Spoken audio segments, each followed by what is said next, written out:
Ça va? Mais je pense qu'on a de la batterie. J'aurais compris. Si tu vois qu'elle s'éteint, fais ici. Ouais, je téléphone directement.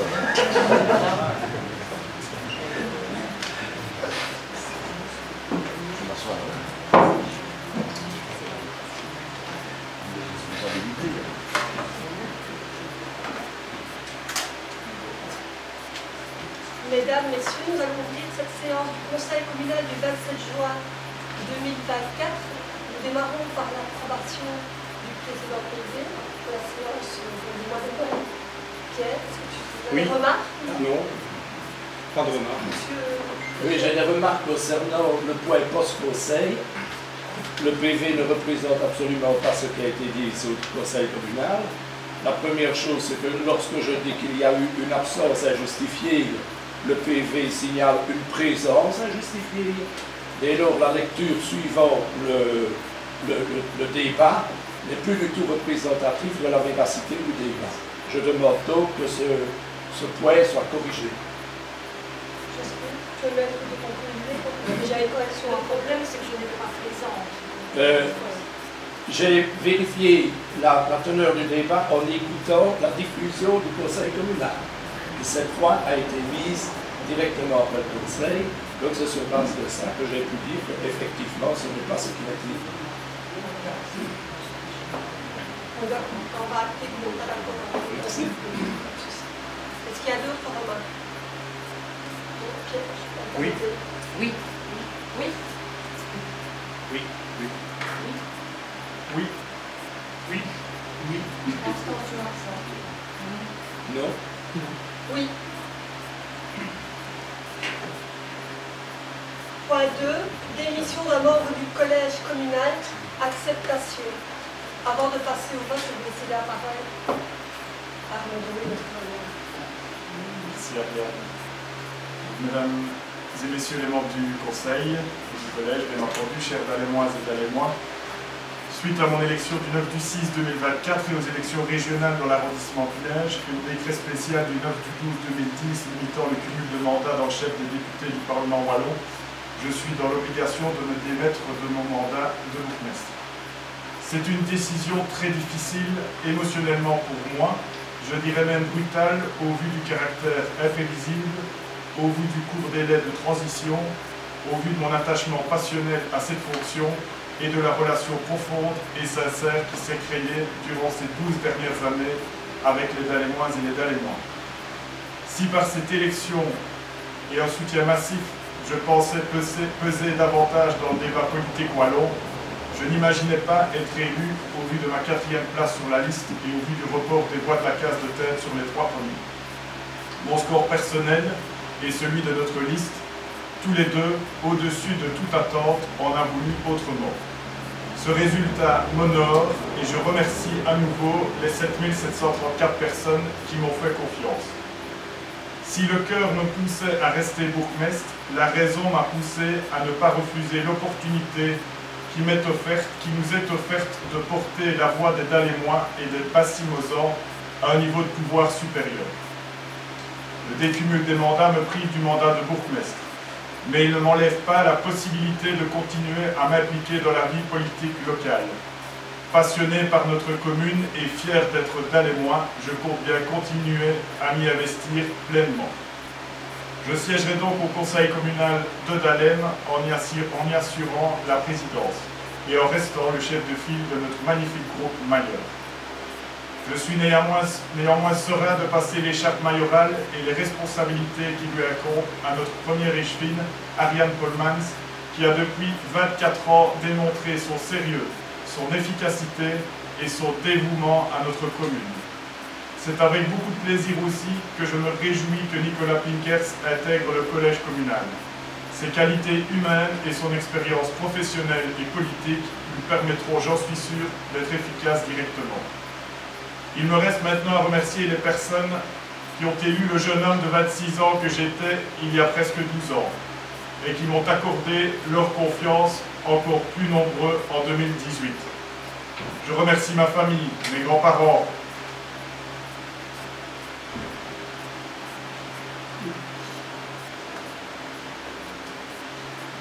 ma sœur.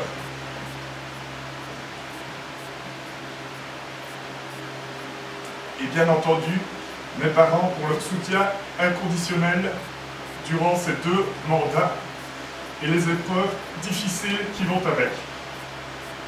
Je remercie ma compagne, Sophie, d'avoir accepté de faire passer souvent notre vie familiale après Dahlem et ses habitants. Et ça risque de continuer d'un peu. Je remercie mon prédécesseur, mon oncle, Jean-Claude Dehouet et son équipe, de m'avoir laissé les clés d'une commune avec des fondations solides. Je remercie mes partenaires de majorité, et principalement Marie-Catherine Janssen et Marie-Ève Deur d'avoir cru en moi en 2012 en s'associant au MR. Je remercie les membres du collège avec qui, même parfois dans le désaccord pour certains, nous nous sommes toujours respectés et appréciés en tant que personnes. Josette Bolland, Marie-Catherine et Jean Janssen, Huguette Van Malder, René Nikils, Ariane Polmans, Léon Guissen, Fabien Vassen, Michel Volken et Daniela Créma. Je remercie mes colistiers et les conseillers communaux avec qui j'ai pris beaucoup de plaisir à débattre. Ça aussi, ça va continuer. Je remercie bien évidemment notre directrice générale, Jocelyne Lebeau, et tout le personnel communal avec qui j'ai pris beaucoup de plaisir à collaborer. Maintenant, je cède la parole à Ariane pour acter plutôt ma démission. Merci Arnaud. C'est nous qui te remercions aussi.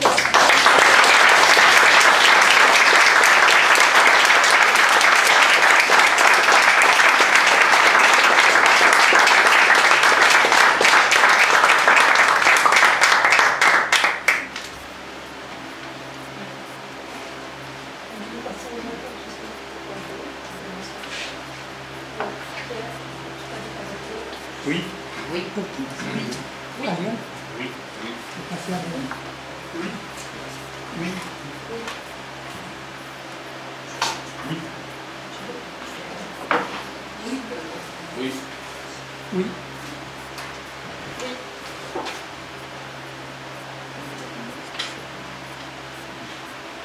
Nous passons dès lors au point 3. Élection d'un président d'assemblée du conseil communal, décision. Voilà, Arnaud revient déjà. Non, Jocelyne, nous devons voter donc pour l'élection d'un président du conseil communal. Nous devons Arnaud Dehouet comme président du conseil communal. Oui. Oui. Oui. Oui. Oui. Oui. Oui. Oui. Oui. Oui. Oui. Merci. Alors, point 4, avenant au pacte de majorité adoption. Est-ce que nous pouvons adopter le pacte majorité, donc avec 2 changements, le changement de bourgmestre avec Ariane Polmans, bourgmestre, et Nicolas Pinkers qui intègre le collège comme échevin. Voilà, je vous propose d'adopter le pacte de majorité. Oui. Oui. Oui. Oui. Oui. Oui. Oui. Oui. Oui. Oui. Oui.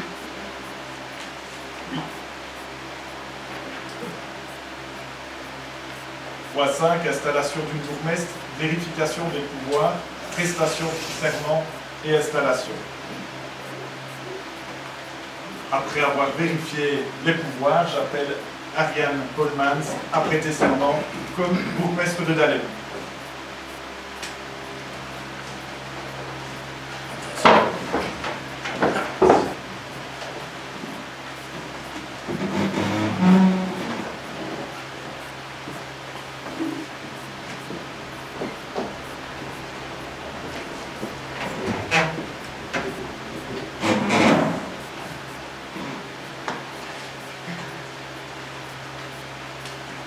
Je jure fidélité aux lois, obéissance à la Constitution et aux lois du peuple belge.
Nous passons maintenant au point 6, installation d'un cheval, vérification des pouvoirs, prestation de serment et installation de M. Nicolas Pinkers. Les pouvoirs ont été vérifiés. Nicolas Pinkers répond à ses pouvoirs, est éligible comme cheval. J'appelle Nicolas Pinkers à venir prêter serment.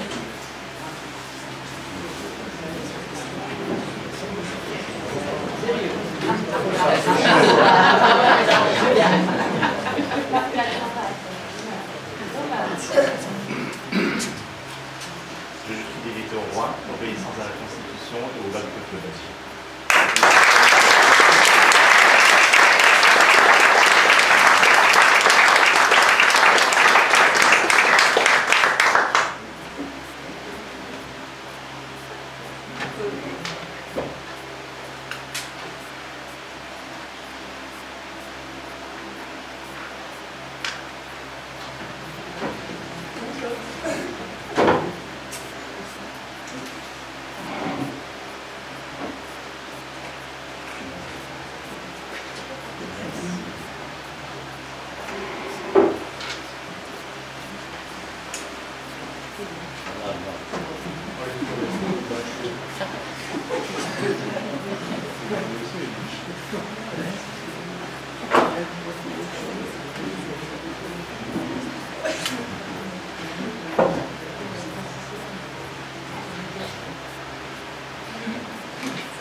Point 7, arrêté de police, prise de connaissance, y a-t-il des remarques ou des questions?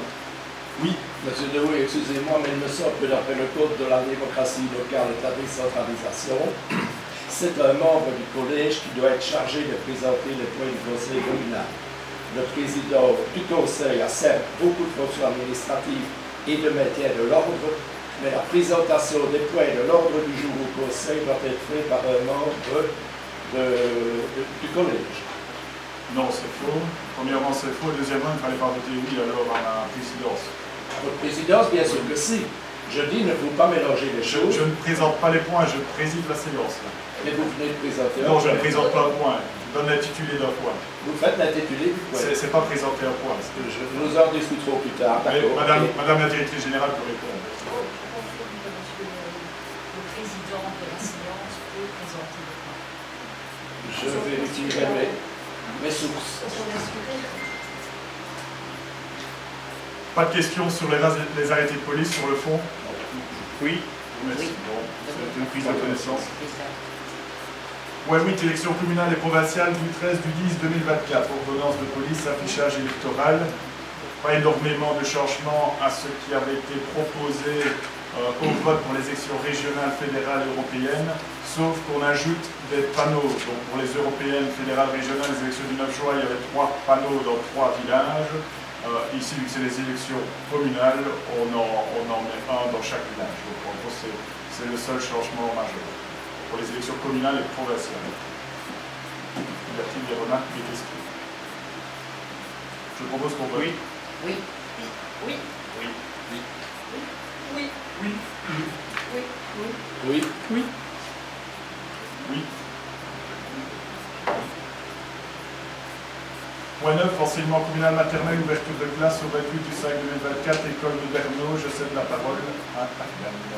Oui, donc sur base des chiffres du 1er octobre 2023, nous avons une croissance de plus 14 élèves à l'école de Bernaud, ce qui nous fait 83 élèves, et donc nous sommes en mesure de dire à mi-temps en maternelle. Oui. Oui. Oui. Oui. Oui. Oui. Oui. Point 10, voirie communale, plan d'investissement, mobilité active communale et intermodalité, Primatie 2022-2024, création d'une maison cyclo-piétonne entre Mortrou et Ouassage, les Racines pour Madame Michampré, suppression d'un tronçon du chemin communal numéro 8 à Bombeil et modification des tronçons des chemins communaux numéro 9 à Bombeil, numéro 1 à Neufchâteau. C'est un projet de mobilité libre, comme nous avons parlé à plusieurs reprises, notre fameuse diagonale traversant la commune. Ici, c'est l'application du décret du 6 du 2 2014 relatif à la voirie communale. Y a-t-il des questions ou des remarques? Je ne sais pas si c'est sur ce point-ci que l'on doit discuter du déclassement du chemin Oui. numéro 8. Sur ce point-ci. Vous avez donc fait une enquête publique. Sur base de cette enquête publique, vous avez eu quelques réactions. 3 réactions, la vôtre, Mme Claude et M. Stasset. D'accord. Vous savez tous que je suis bien sûr un défenseur de la petite voirie, également un défenseur du respect d'exploitation pour les agriculteurs. Je peux très bien comprendre qu'un chemin qui traverse une surface labourée en diagonale n'est pas la meilleure des choses pour l'exploitation. Dans ce cas-ci, il faut savoir que le chemin existe, mais n'a jamais, à ma connaissance, je n'ai jamais vu personne qui l'utilisait. Donc les exploitants ont toujours eu le loisir de l'exploiter à volonté. Depuis le décret du 6 février 2014, la volonté du législateur a quand même été de maintenir la petite voirie et le maillage. Ici, nous avons affaire à une voirie existante, si bien elle n'est pas utilisée, qui traverse depuis Huichampré en ligne droite jusque le terrain de football de Dahlem. Vous décidez de la supprimer. Là, je marque nos désaccords parce que précisément, une possibilité avait été offerte par l'Union des villes et communes. Sa spécialiste, Mme Ambre Vassard, a fait un article sur la qualification de réserve viaire.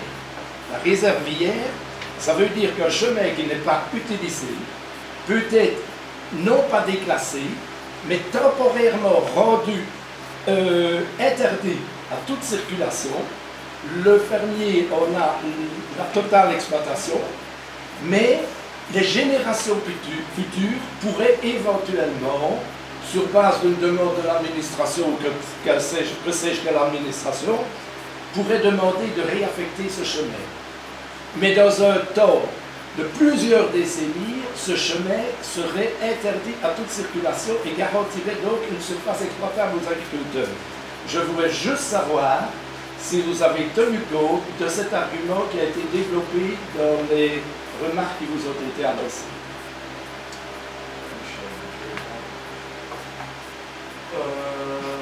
On en a déjà discuté au conseil précédent. C'était un accord qu'on avait également avec les agriculteurs pour faire donnant et pouvoir descendre la route sur le côté. Donc à un moment donné, il faut, si on veut avancer dans les projets, il faut que tout le monde y participe. Et là, je pense que les agriculteurs et la commune y ont participé. Et c'est pour ça qu'on a pris cette solution-là, de descendre de long de la route et de supprimer ce chemin. Mais si ce chemin avait été mis en réserve hier, je pense que les agriculteurs n'y auraient pas vu d'inconvénient parce que pour plusieurs générations, il aurait été inexploitable pour la petite mobilité et ça aurait coûté quelque chose comme à peu près 5 000 € d'achat des terres agricoles en bordure de route. Les agriculteurs nous ont dit, si vous passiez rouler droit de passage, si vous rachetez une borne sur le côté, il faut supprimer le chemin qui traverse la terre en diagonale. Donc vous ne leur avez pas présenté la réserve hier. C'est l'accord qu'on avait avec eux depuis. D'accord. Y a-t-il d'autres questions? Je propose qu'on vote le point. Oui. Oui.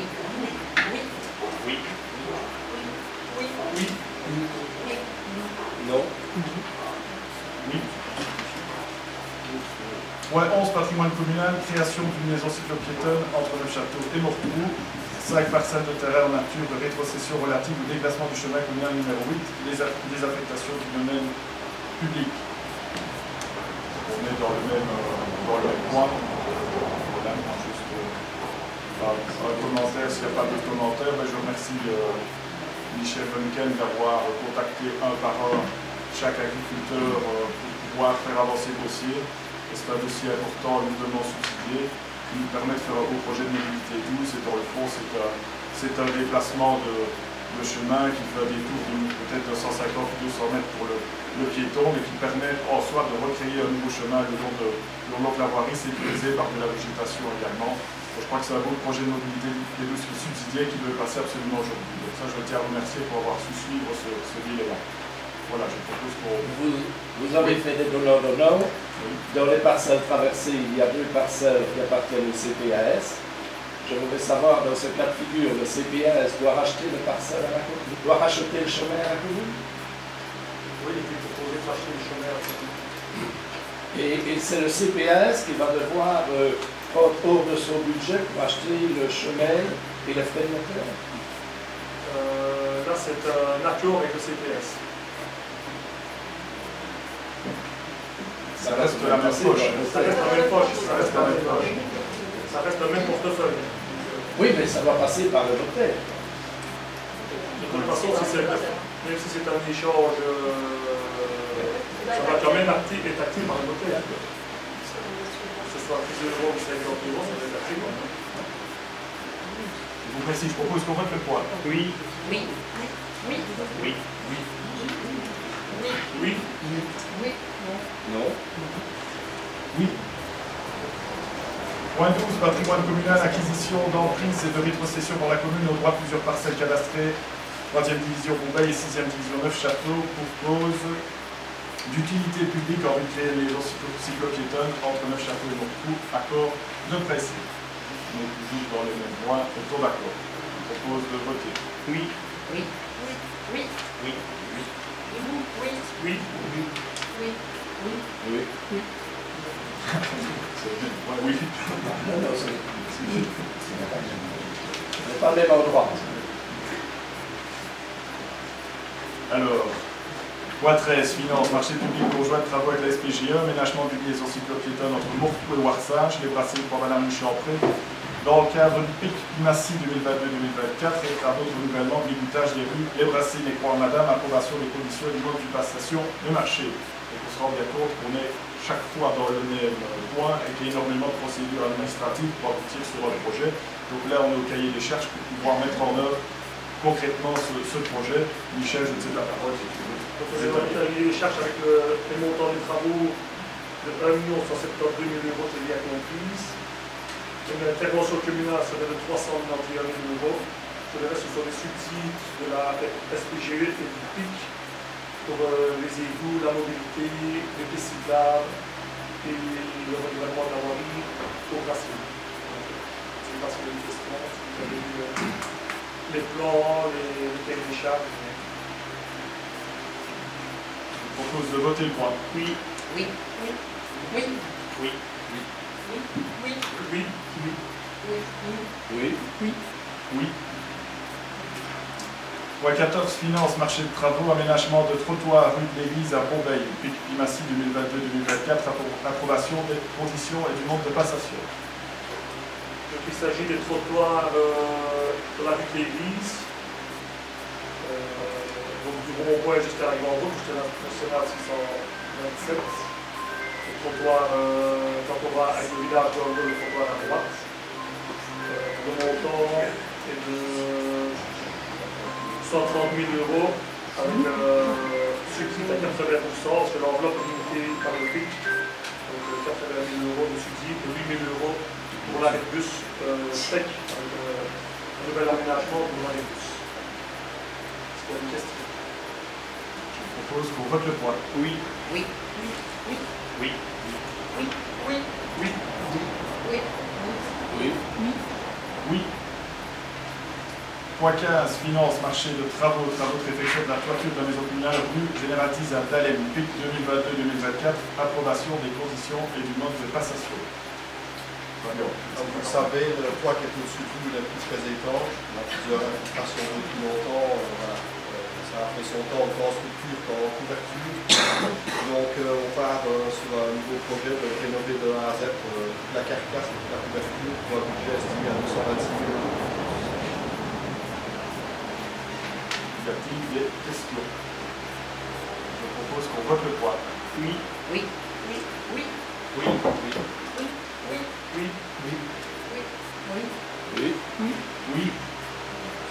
Point 16, création de SBL Galles Basse-Meuse et approbation des statuts. Y a-t-il des questions sur les statuts du groupe d'action locale Basse-Meuse? Je propose qu'on vote le point. Oui. Oui. Oui. Oui. Oui. Oui. Oui. Alors, SBL Basse-Meuse, point 17, désignation de 2 délégués aux assemblées générales et présentation d'un candidat administrateur. Nous vous proposons comme administrateur Daniela Créma et je suis en qualité je fais du tourisme notamment, et pas mal de points aussi là-dessus, et 2 personnes désignées à l'Assemblée Générale, Marie Charlier et Daniela de nouveau.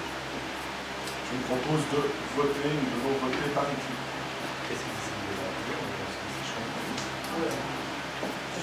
Ça vient moi. Après, oui, je crois. Donc quand je reste plus jeune.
Le résultat est celui-ci, donc vote à l'unanimité, donc 13 bulletins sur les 3, donc les 2 délégués des assemblées générales et la désignation du candidat administrateur, et 2 bulletins avec un nom de Mme Charlier en tant que déléguée aux assemblées générales.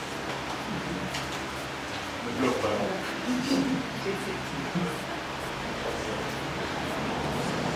Alors, point suivant. Point 18, patrimoine communal, permis d'urbanisation communale, Clos du Grand Sart à Mortrou, vente de lots à bâtir, décision finale. Donc la mise en vente des lots, les accrocher, le notaire, y a-t-il des remarques? Oui. Le lot C, il ne ressemble pas. Ce sera pour le Conseil suivant. parler de l'OC, c'est le Ben, il y en a un qui est restant, avec un pas d'interrogation. Oui, oui, donc ça on n'a pas. Il y avait 2 aujourd'hui et il y en a un. Oui, oui, donc le prochain passera au conseil communal du mois d'août. Ok. Parce qu'il y a un petit peu de temps, ça sera au niveau des privés. Et l'autre, il n'y a pas encore. Ok. C'est bien de savoir. Merci. Je propose de voter. Oui. Oui. Oui. Oui. Oui. Oui. Oui. Oui. Oui. Oui. Oui. Point 19, patrimoine communal, récupération de la disposition d'un bien immeuble par la commune. Considérant que l'opération ici envisagée l'est pour cause d'utilité publique. En effet, il s'agit de mettre fin à une situation litigieuse très ancienne, avant la fusion des communes. et de disposer de l'entière jouissance des lieux, notamment pour éventuellement adapter la parcelle en fonction de sa situation en zone inondable, considérant que cette opération est en outre souhaitée par les deux parties. Considérant que le bien objet de la présente opération est constitué de 2 parcelles cadastrées, mieux identifiées ci-dessous, ainsi que le chalet érigé sur la parcelle 354F, est une structure en bois légère disposée sur un socle en béton. Chalet construit en 1966. Considérant en outre que le 8 mai 2024, M. X et X, je ne vais pas citer leur nom, ont signé pour accord exprès un document rédigé ainsi notamment. Nous vous remercions de bien vouloir nous confirmer votre accord de renoncer sans réserve, sans préavis, sans indemnité, de quelle ordre que ce soit, au bail verbal d'occupation dont vous avez disposé jusqu'à aujourd'hui sur les terrains cadastrés à Morteau, rue du Nélin, en cas d'indemnisation par la commune et au profit de M. X des coûts de construction du chalet à hauteur de 8 000 €. Considérant que cet accord est appelé à titre transactionnel dans le meilleur intérêt des deux parties et permet à la commune de récupérer la libre et entière disposition des terrains communaux ci-dessous décrits, de les affecter à telle utilité qu'elle décidera et de prévoir tout aménagement éventuel utile en raison de leur placement en zone d'aléa élevée d'inondation. Donc le collège ici propose au conseil de marquer son accord. Voilà, c'est un vieux dossier, nous en avons parlé à plusieurs reprises. Ici, nous avons fait appel à un juriste, un avocat, pour nous conseiller, sortir au mieux de cette problématique, parce que c'est un dossier que nous avons envie à un moment donné d'en sortir, de classer, récupérer la jouissance du bien et pouvoir avancer. Et selon notre conseil, l'accord proposé aujourd'hui est un accord convenable, voire même très convenable pour la commune. Donc nous vous proposons d'accepter cet accord et d'avancer enfin dans ce dossier.